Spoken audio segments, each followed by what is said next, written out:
The show you are about to listen to is intended for mature audience only. There will be things said that may not be appropriate for younger audience and may offend you. We at Whatever Talk would like to apologize in advance. But really, get over it. What up, though, folks? Talking about Welcome whatever. to Whatever Whatever is on Talk your mind, speak your mind. Gaming. Don't be shy. This is your It's been a time minute to since I did shine. one of these shows. With me on this particular episode of WTG, we have Mr. Resident Darrell. Go tell Aunt Rhody.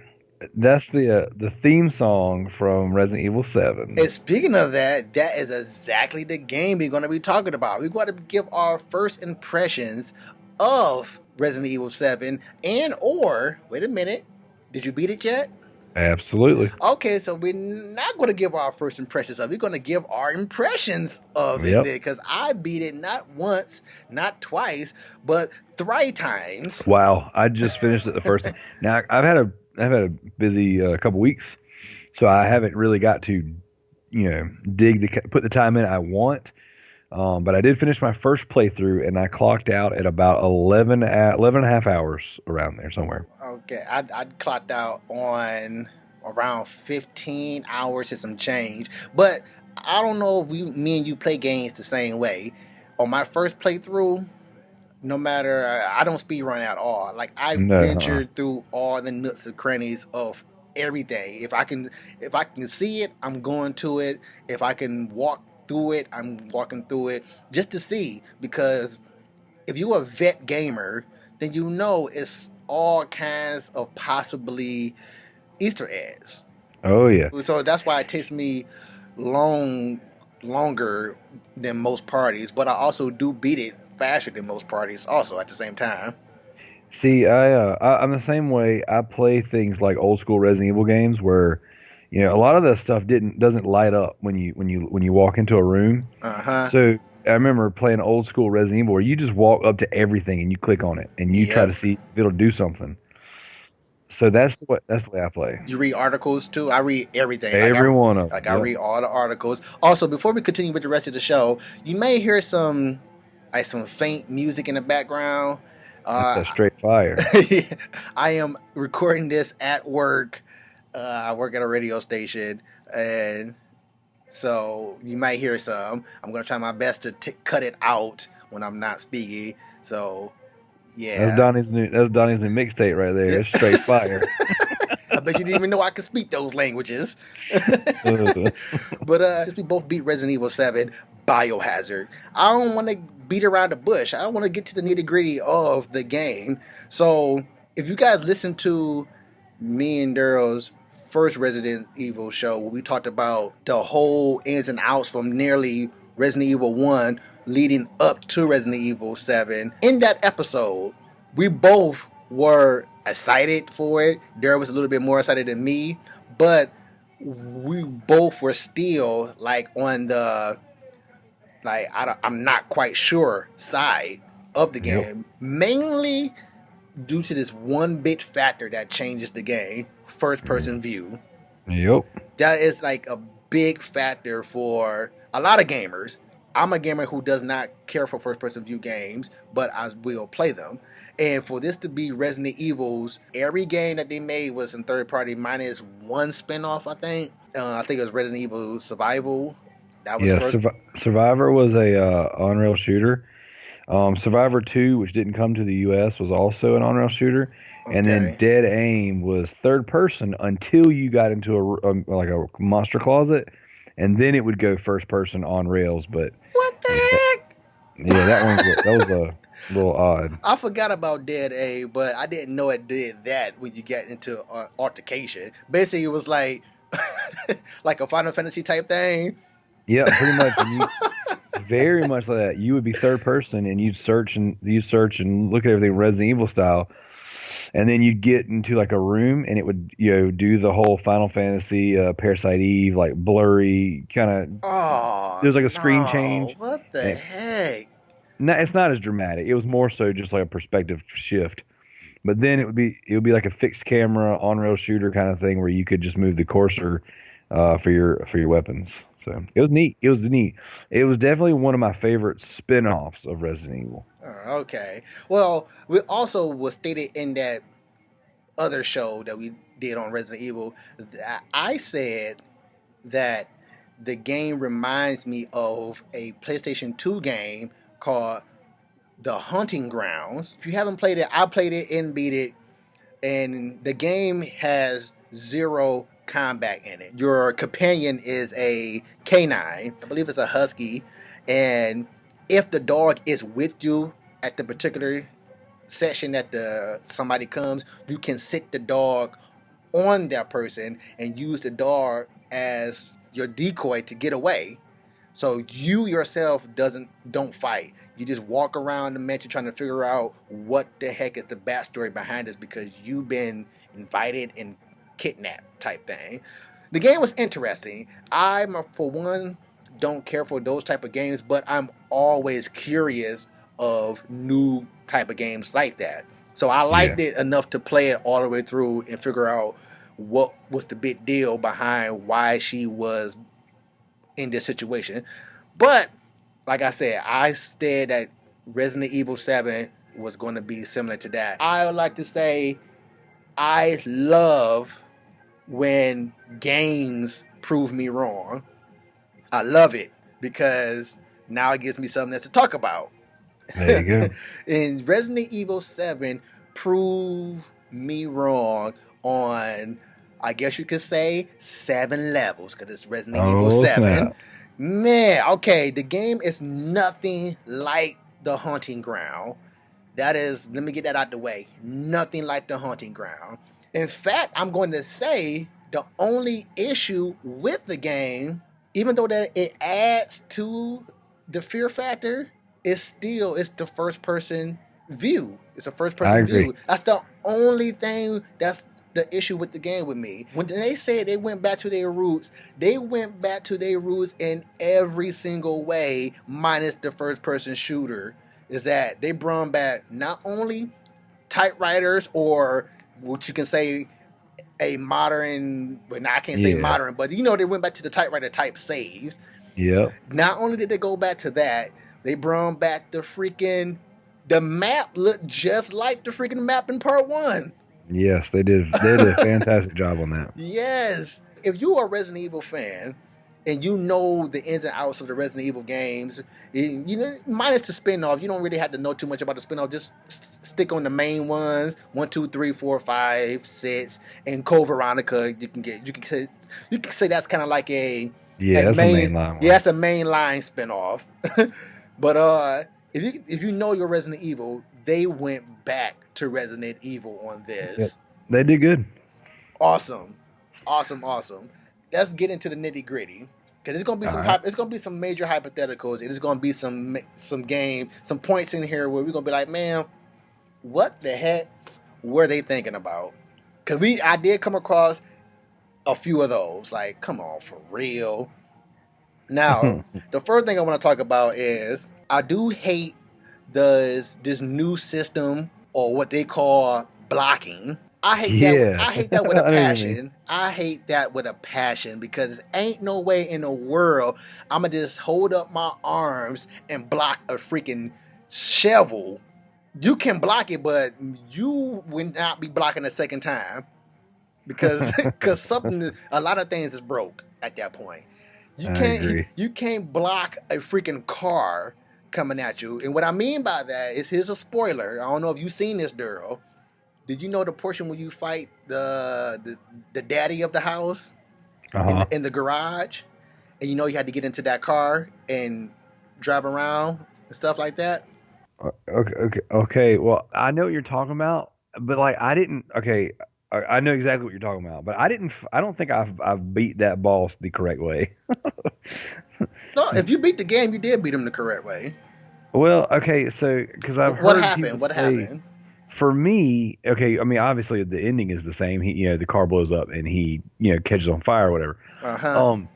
But I've heard people say that not in spoilery detail, but they said that the way they fought it was different. I literally just let him. I just kind of dodged him, and I was out of bullets, so I just swiped him with a knife until he died. What? Yes, I literally would dodge him and just swipe him with a knife until it died. I'm gonna say you freaking hardcore then. You are freaking hardcore.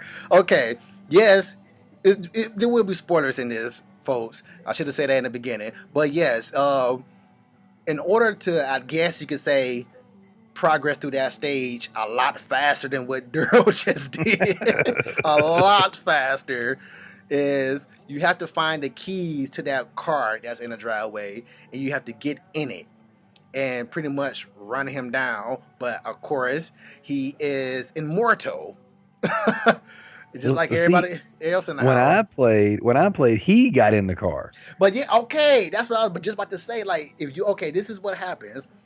If you get in the car with him right behind you, like standing right next to you, then he would smash the window and yank you out, and then he would get in the car and run you down, or attempt to run you down. But if you get a distance away from him and hop in the car, and if you able to hurry up and get the key in the ignition before he walk around, then you're the one doing the rundown.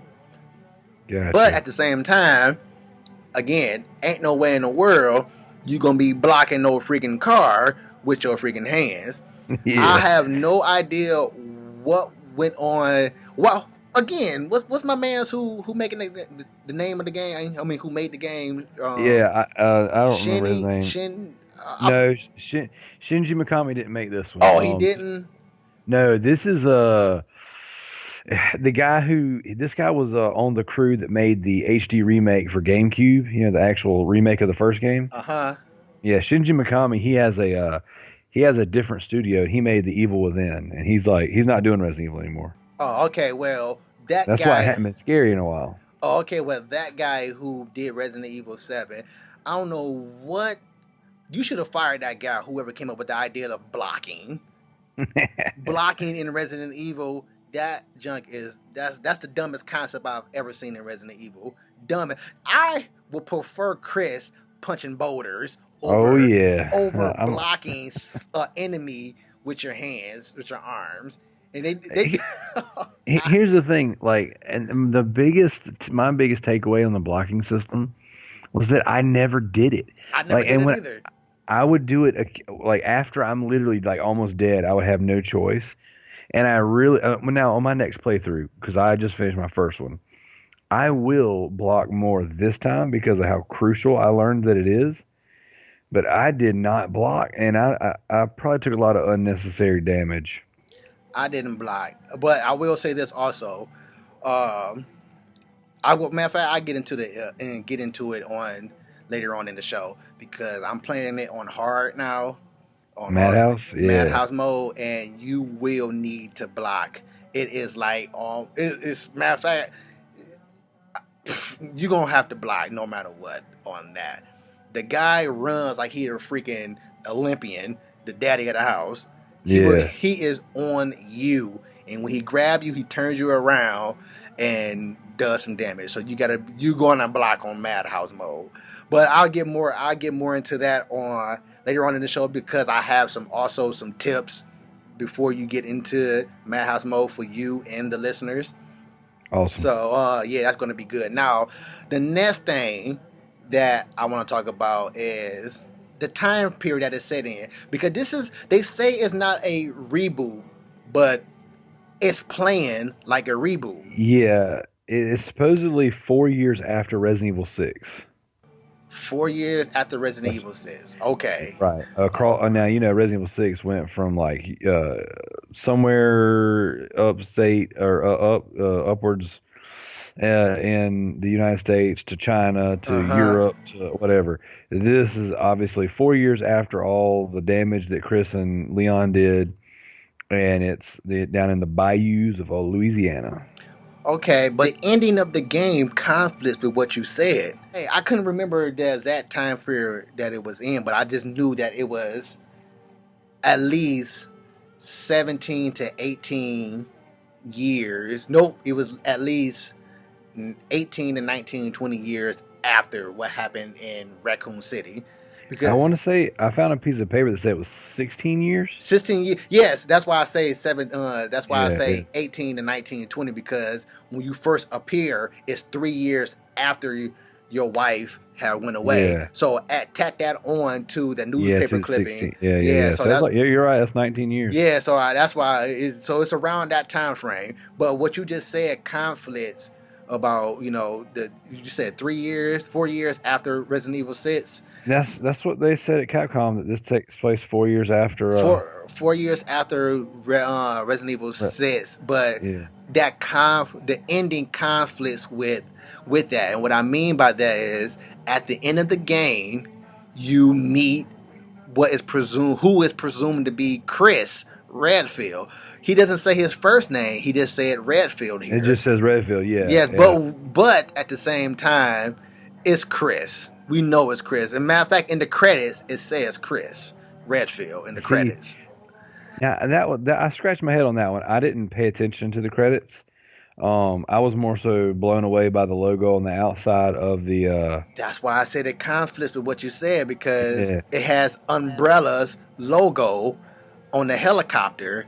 Yeah. Also, the logo is in blue instead of red, and we all know that after the incident of the mansion, which is part 1, Chris left Umbrella. Well, Chris was with Stars from Raccoon City Police Department, and then that was I thought Stars was Umbrella's thing. No, my bad. Well, I'm sorry about that. Then. Well, it was, but it wasn't. It was because Umbrella was using them, but they didn't know it. It's not like Chris willfully worked for Umbrella. Yeah. So that's why this is a bit of a twist, because if that is Chris Redfield, because it just said, like you said, it just said Redfield, and obviously I didn't pay attention to the credits, so you could be right 100%. It probably is Chris. And he looks whack too, by the way. He did. He didn't look as big. Like, he didn't look near. He's got more hair this time. But he lost all muscle mass, which I like that, Chris. Yeah, I'm about to say Boulder Punching Chris was my favorite, but either way, and then of course you got to take into consideration Resident Evil 6, which has Neo Umbrella, where Umbrella has come back up and finally made their soldiers that they've been trying to make for forever. I did take that in consideration, but this didn't say Neo Umbrella. It does have it does have the colors of Neo Umbrella, but it doesn't say. It says Umbrella. Yeah, and in 6, Chris is still working for the BSAA. Yeah. So that's why I said what you said conflicts with it being 4 years after Resident Evil 6 because of that ending. Yeah. Also, another thing, like I said, was we get into the nitty gritty of this stuff. I don't want to beat around the bush with this game because we both beat it. So, spoilers again. Ethan, he is what is it? He's infected. Yeah. Well, what do you feel about that? Do you believe he's infected or not? Well, absolutely, because if you read, that's the thing about the game too. I feel bad for whoever plays the game and doesn't read the newspaper clippings and all the information, because they explain that everything you're seeing right there at the end is a side effect to him being infected. Yep. Which makes sense, and I knew he was infected from the beginning because they stapled his arm back on and it worked. Exactly. How you can't that cannot work logically. You have to put back tendons and all that type of stuff in order for your hand to be functioning like a hand again. Right, and then and that was the thing. The longer the game plays, the more supernatural things seem to be. Yeah. And then right there at the end, there's all those 4 and 7 page reports. You read those, and then it all makes sense. But I'm telling you, there's going to be a lot of people who play this game and then don't read that. Yep, and they're not going to get it. They're going to think it's a ghost story. Also, I feel that Ethan is a part of this, but he just, for some reason, his mind is wiped or something, because at the end of the game, when Chris comes aboard, he also said, "What took you guys so long?" Yeah, what took you so long? So I kind of feel like maybe he's a part of what's going on, but he don't recall being a part of the group. Well, in the beginning, that he's having that conversation and he's all excited. He's like, "Look, she's alive. She sent me a message, blah blah blah." And that other guy, which we're assuming is Chris, he says, don't do it, don't go, like trying to talk him out of it. So yes, also on adding to that, also at the very beginning, doing the video the videotape of his wife, she said, "You were right, don't come." Yeah. So adding what you just said and adding what Ethan said at the end of the game about what took you guys so long and putting that together with the videotape, I think he's a part of what's been going on. So adding on top of all of that, I will say that they put some interesting things on here to make you think what's to come in the next one. I'm kind of jumping around here because, again, I just want to get to the whole nitty gritty stuff of the game. Who did you choose to get a serum to, and what? And before you tell me your reason, what brought you to the conclusion to make that decision? Because I got a crazy one. What's yours? Well, okay, so naturally, the way I play video games is I'm always the good guy, and I always want to do what's best for everybody. Same. And what I did was completely out of character. I picked Zoe. Oh! I picked Zoe. And the reason why is because I didn't that was the unknown. And I heard a podcaster say when they were talking about their review of the game, and before I had got that far, he said that there's a clear, definitive choice you have to make at one point in time in the game, and he said I'm really interested to go back and see how that plays out. So what I did was I chose Zoe because my natural, me being the good guy Darrell that I am when I play games, I would always pick Mia. I would always pick my wife or my girl. That was this good guy, that seemed to be. So I picked her. I was like, I should pick her, but I'm going to do something different today. So I picked Zoe and then just freaking totally dipped out on my wife. And then I don't know how the other side plays out yet because I haven't gone back and done it. Yeah. But I'm like, I don't really necessarily know that the decision that I made a difference. I do like the other one. I'm not going to say what happened, but I do like it. The other one is better? Yeah, because I like it, yeah. But okay. My plan is to start that not tonight, but probably tomorrow during the Super Bowl because Super Bowl's lame. I'll be playing Super Resident Evil. Super Resident Evil Bowl. There you go. Okay, well, I made my choice on this. Like you just said, I also play the games as how I will play the game, my morals and stuff like that when I first play through. And so I kind of treated it kind of like that way when they get to that portion. Okay, she's my wife, Mia, the person who's in the video before when the game first started, and the person you rescue from the cell in the game, that's your wife. Yeah. Now, when I got to that decision of who I'm going to choose to get a serum to, I did not hesitate. I took that like I was mad at my wife for real because you my freaking wife. Why you still alive 3 years later and I didn't know? I know, right? So I automatically was like, you know what? Heads no. I don't even want to deal with you no more. I'm going with Zoe. This is your punishment for making me think you were dead. You're dead. You stay that way. You are dead to me now. I came this way because I was curious of what you had to tell me for being missing for 3 years without a freaking letter. Yeah.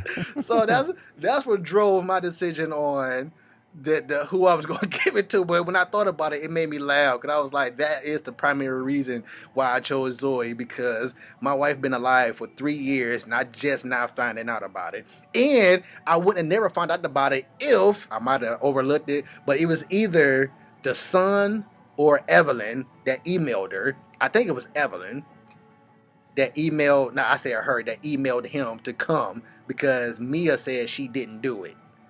Gotcha. But she also could have been under control at that time, and don't recall doing it. But still, you were missing for 3 years and you're still alive. So to heck with you, Zoe is now my new mistress.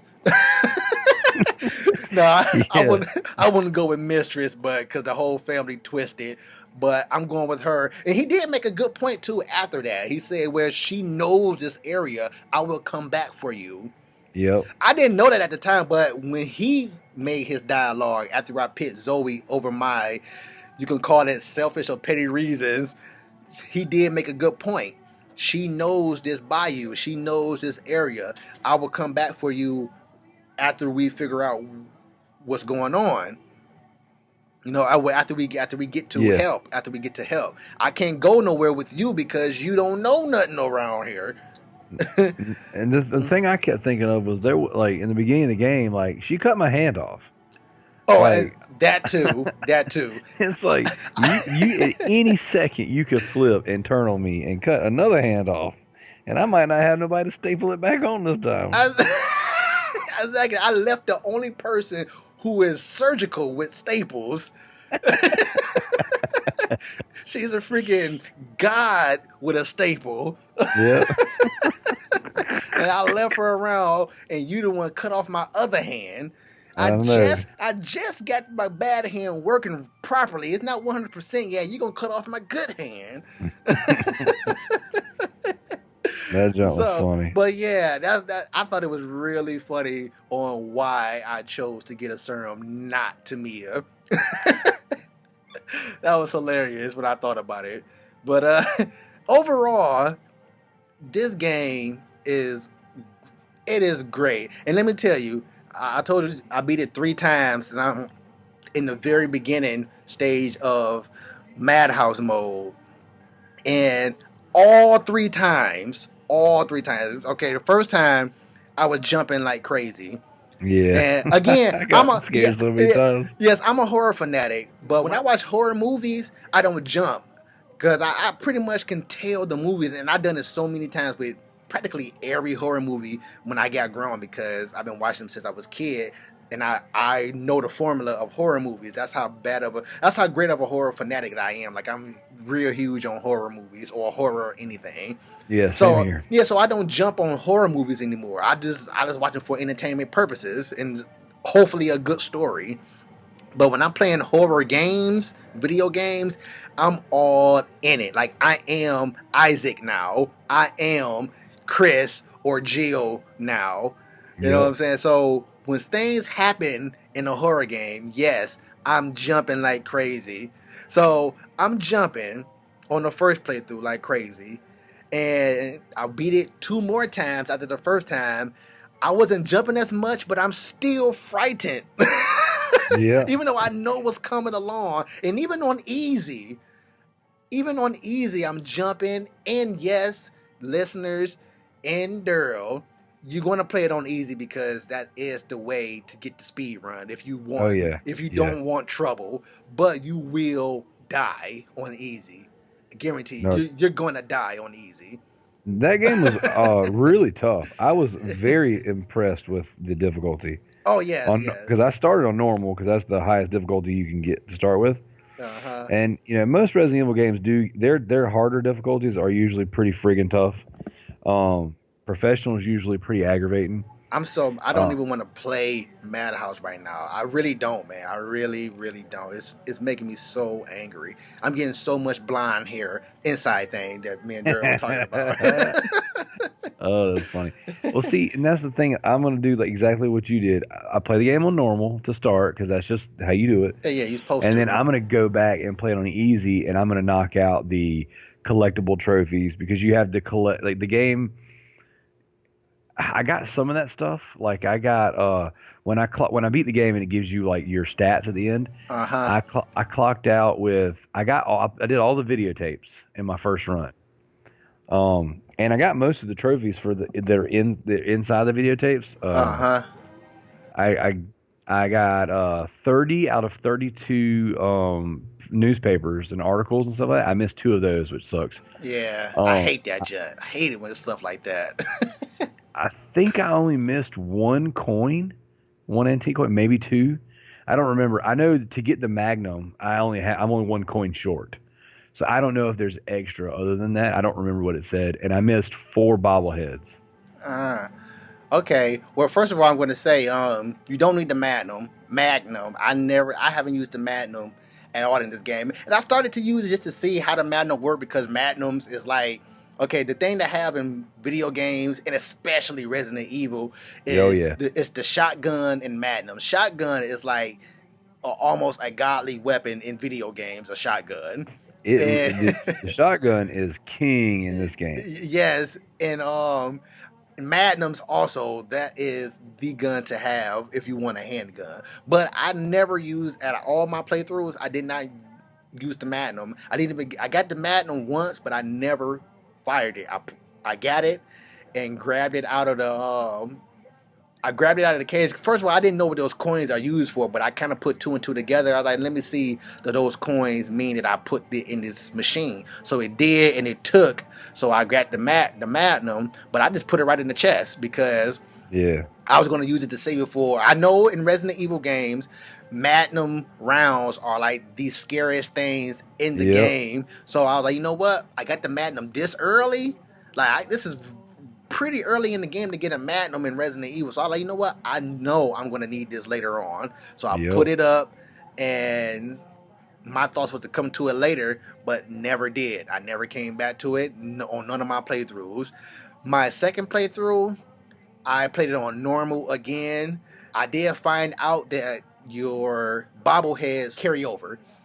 Oh, really? Yeah, I did figure out your bobbleheads carry over, but all bobbleheads are put back where they are. So say if you get the first two bobbleheads in the beginning of the game, when you start over again and look at your stats, you're going to have all your bobbleheads that you already got, but you're going to still you're still going to see them when you play. You're still going to see them when you play. But but I will say this. Let me not say that. Let me just not say that they carry over because of this.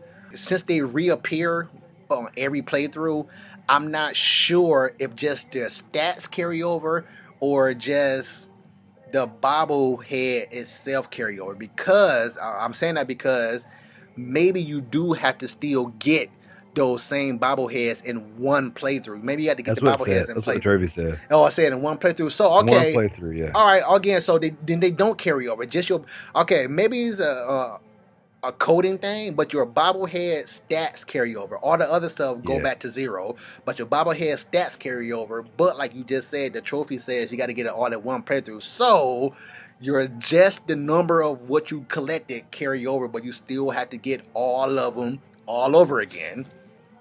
So the trophy confirmed it. So your stats don't carry over, just that count for some reason. I don't know why. Like I said, maybe it's a coding thing, but yeah, it happens.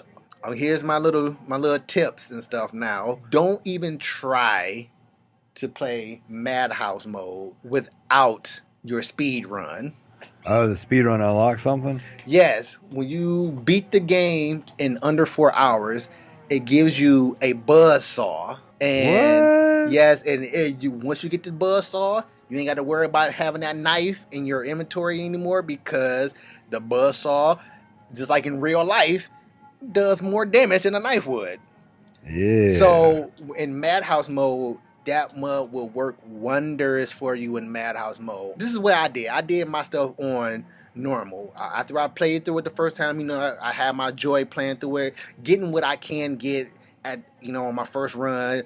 Maybe I get lucky and grab everything all at once. But each time you do those collectible things in Resident Evil, you unlock stuff. And that's another thing that they did that went back to their roots. When you do certain activities and complete certain goals in Resident Evil, at the end of the game, you unlock stuff. And that's a classic thing that Resident Evil did that they took away for some reason. It made you want to go back and play the game again, because you unlock new things each time you beat it, or each different way you beat it. So that's another thing they brought back. So go back and collect those bobbleheads. Go back and read all those news articles and anything that you're supposed to be reading.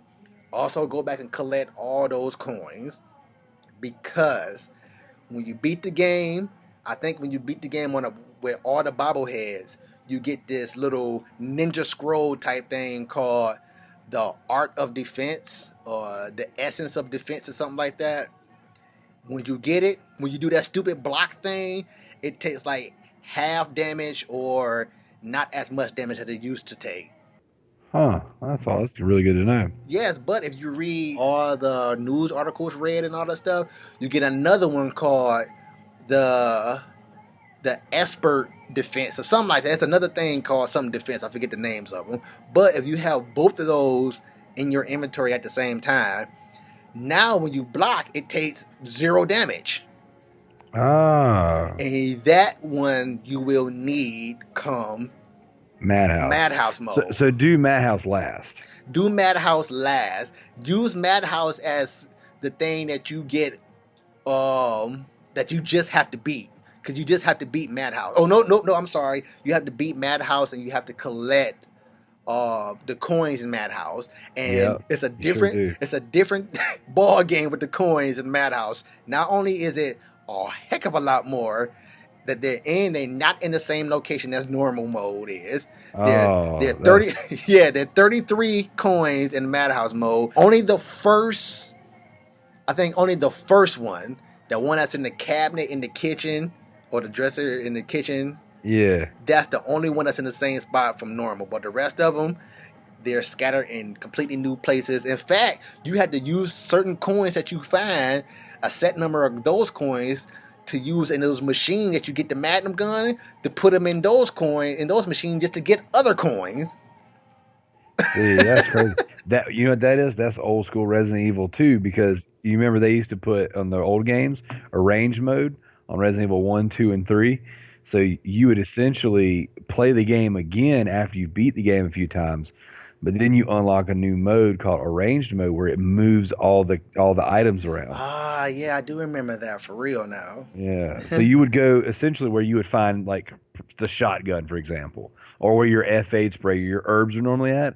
It would be something completely different. Yep. Same thing goes for the ink ribbons. Same thing goes for your keys. Yep. And again, like you just said, Madhouse mode is essentially arranged mode, because also drawers that you need to unlock or that you open up, those are now no longer there. Also, they're in different locations. Also, so yeah, the whole thing flip flop on top of enemies taking more damage, and also enemies that appear later on in the game appear much earlier in the game.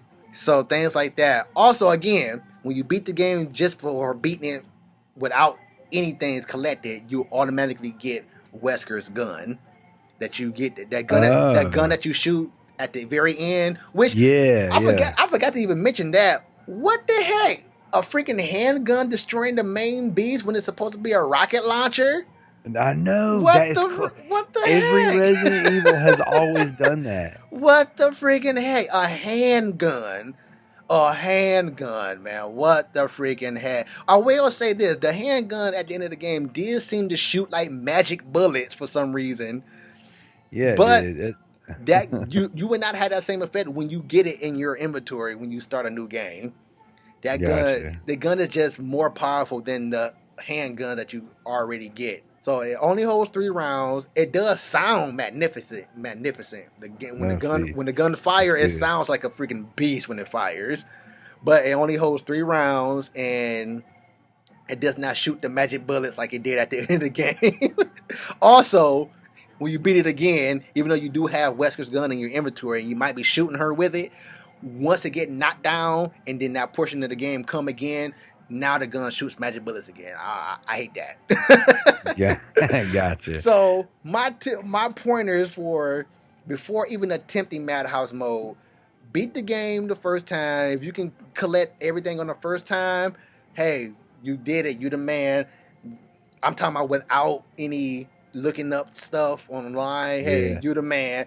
But the second time, hey, be my guest, look it up and go through it on normal again or easy, however you want to do it. But I just did normal again and went back and did all the collectible stuff. And then, because when you again does the essence, those ninja scrolls you get, I use those on easy playthrough. My easy playthrough was just my run through playthrough, just so I can unlock the chainsaw or the buzzsaw and the speed run trophy.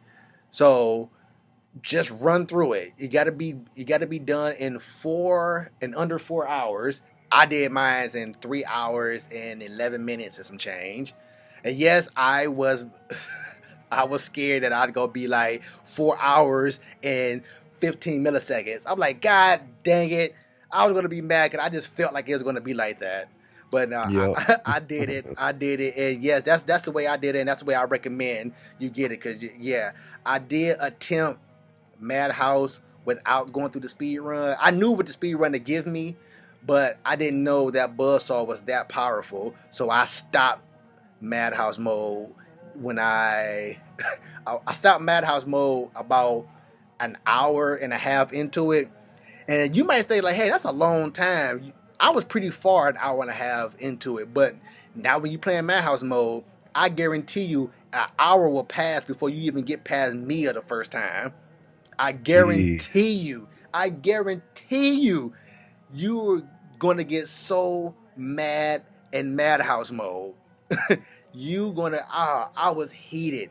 I was ready to throw. I was like, you know what? Forget it. I'm not getting the plat. I don't even want to deal with this plat. I don't want to deal with it. That's Madhouse mode is that difficult. Dang.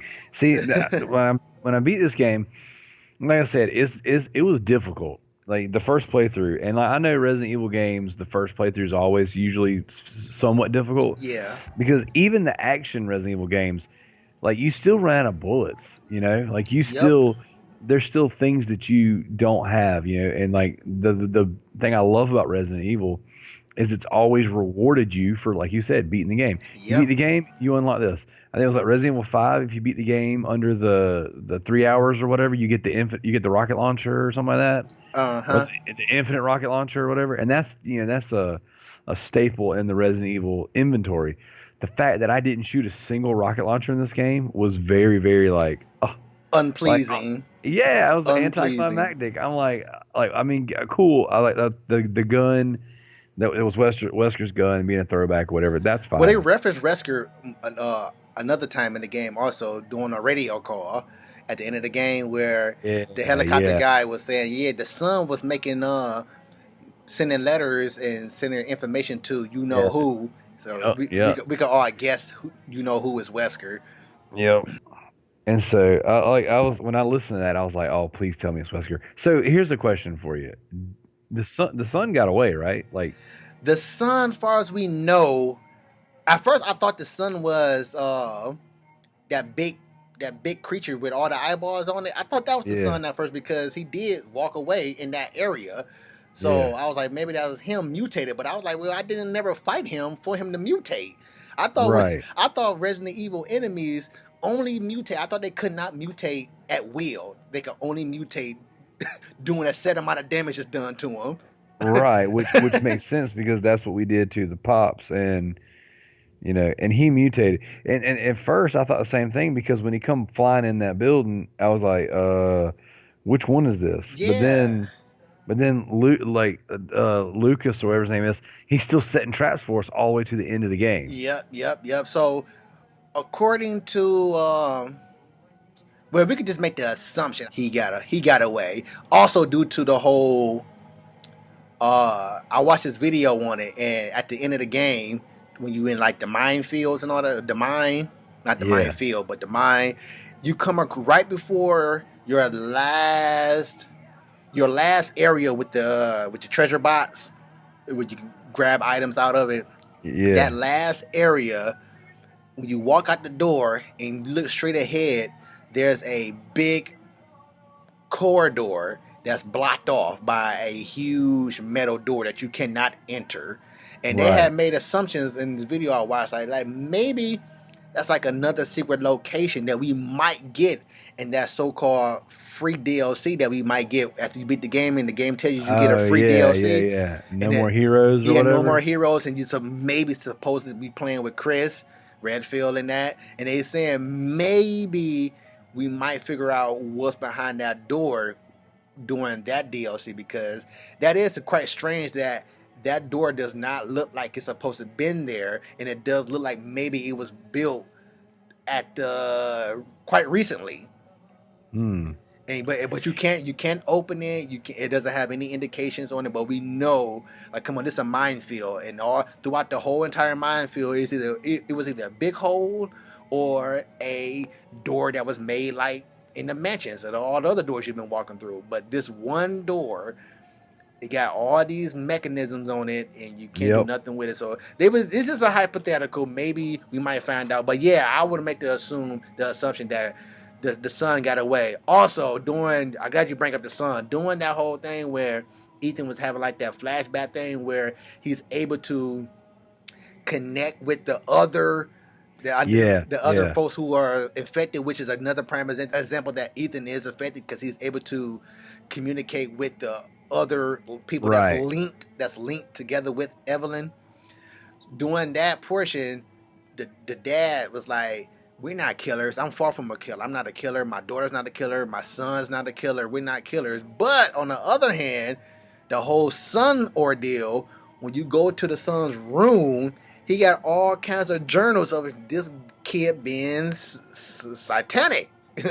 And he was doing all kinds of crazy stuff. Yeah, so he was already kind of loco before he got infected with this stuff.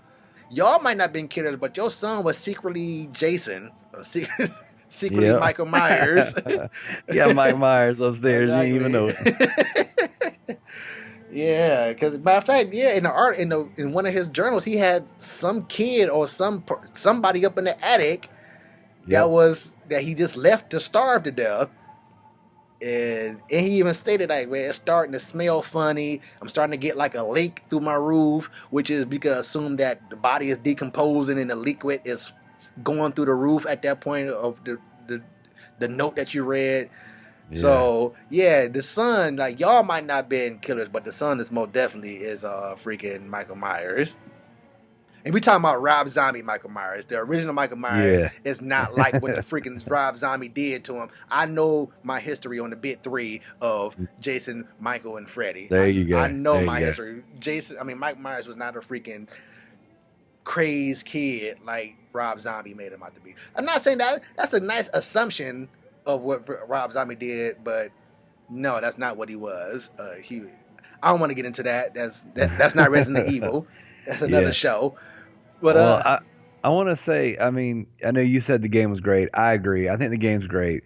I agree as well. My one and only complaint with the game is the perspective. And although it does tremendously enhance the tension of the game, that's not how I wanted to play it. Yeah. And I know it's a small gripe because, like you said, once you get into the game... It's not a small gripe. If you're a fan like me and you is, it's not a small gripe, in my opinion.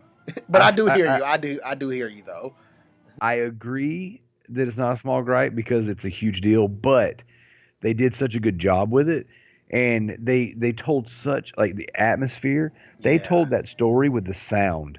That game, like, there's going to be somebody who gets Resident Evil and they're going to put it in and they're not going to have, like, the TV turned up loud. They're not going to have their headphones on. And they're going to miss so much stuff. Because that game was terrifying when I was trying to hide or listening to the house when things were moving around and walking in the rooms next to me. Like, it was fantastic sound design. Yeah, you're right. Because they most definitely took a page out of. Sorry if I sound far away. Again, listeners, I'm at work. You gotta make that money. Yeah, they did take a page out of Dead Space with the atmosphere. Yep. Another thing, real quick, before we get out of here, it is getting kind of late on the show.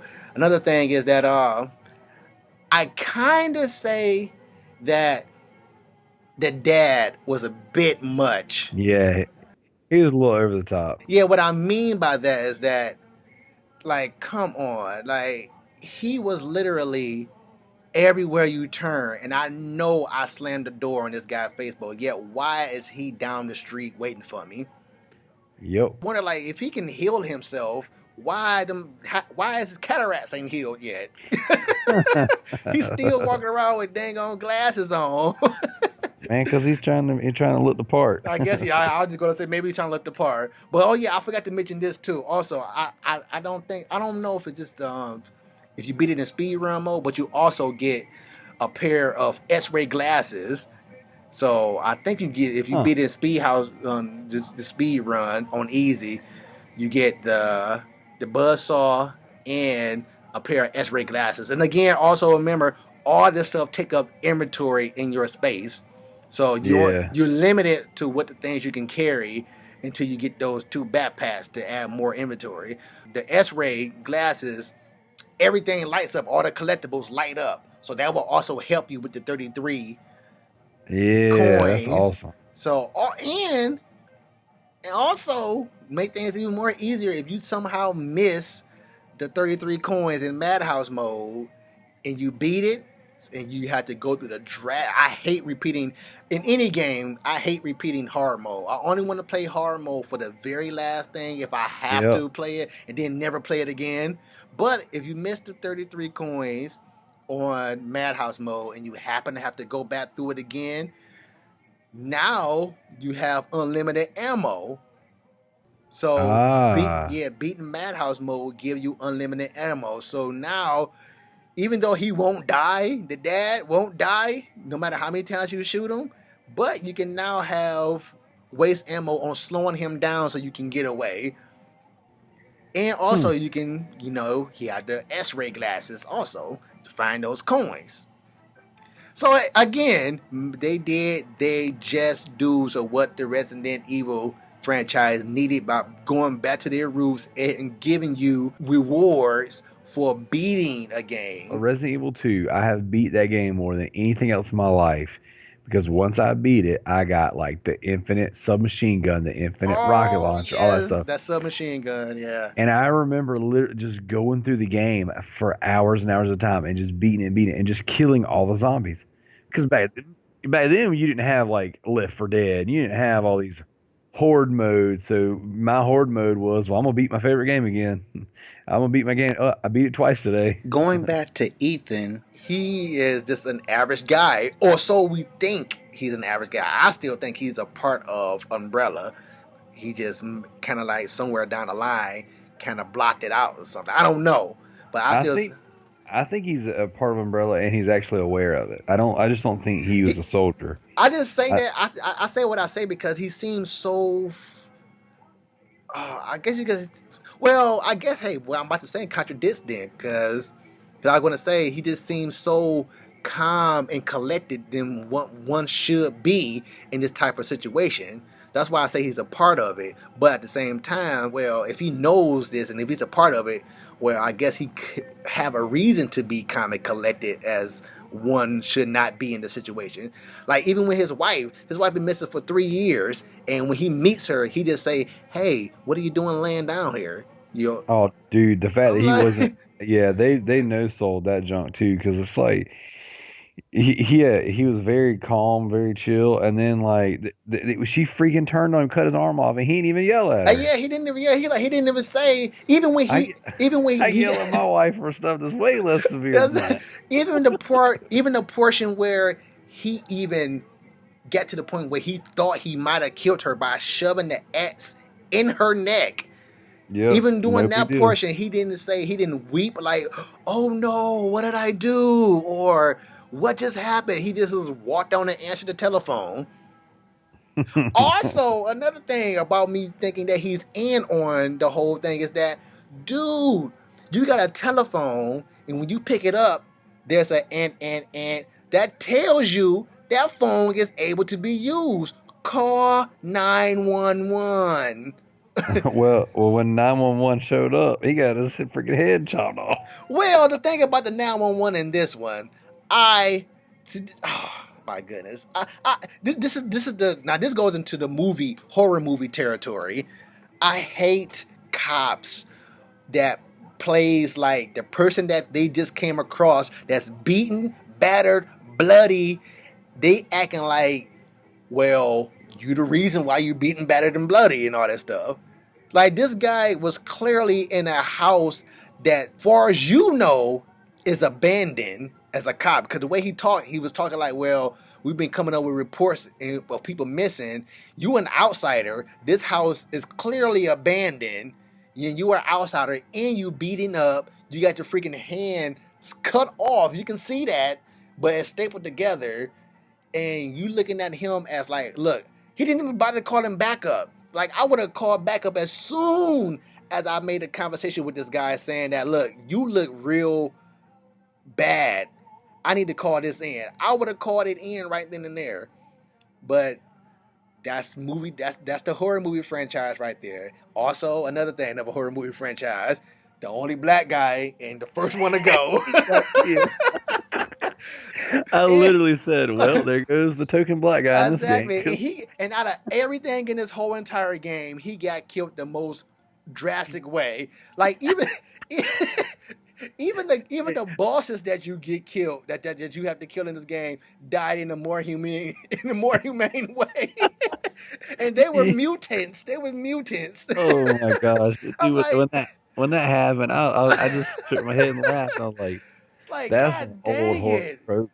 I'm like, why? Why society? Why do we must die? How about he hands you that pocket knife and he's just like, what? Ain't no cop. That cop just like, here, bro, here's your pocket knife. Exactly. Oh my goodness. But I guess we can bring this to a closure. I guess we both came to the conclusion that they did a phenomenal job with this game. Get Resident Evil. I will be getting it. I game fight it because I was highly skeptical because of what Resident Evil series has gave me in the past. So I did not want to spend my money on it. But now I'm going to spend my money on it. Also, I will be purchasing the DLCs of it. But because, yes, this game is worth buying, especially if you are a Resident Evil fan, but also if you're just a horror fanatic fan, and you probably never played any Resident Evils, but I don't see how can you not be a horror fanatic game fan and not play Resident Evil. Agreed. So, yes, get this game. It's a buy. You're going to be terrified. Thanks, Darrell, for coming on, being a part of this Whatever Talk Gaming. Hey, thanks for having me, dude. I always love kicking back and talking about Resident Evil with anybody, especially you, Donnie. So it's been good. And thanks for all the listeners and all the viewers and that awesome hot new mixtape you got going in the background. If you would have made it this far, but then you made it to the end of the show, you can stay posted, but we gotta go. But wait a minute, leave a comment, tell us what you think about it. Come again, tell a friend, tell whoever listening. Whatever talk.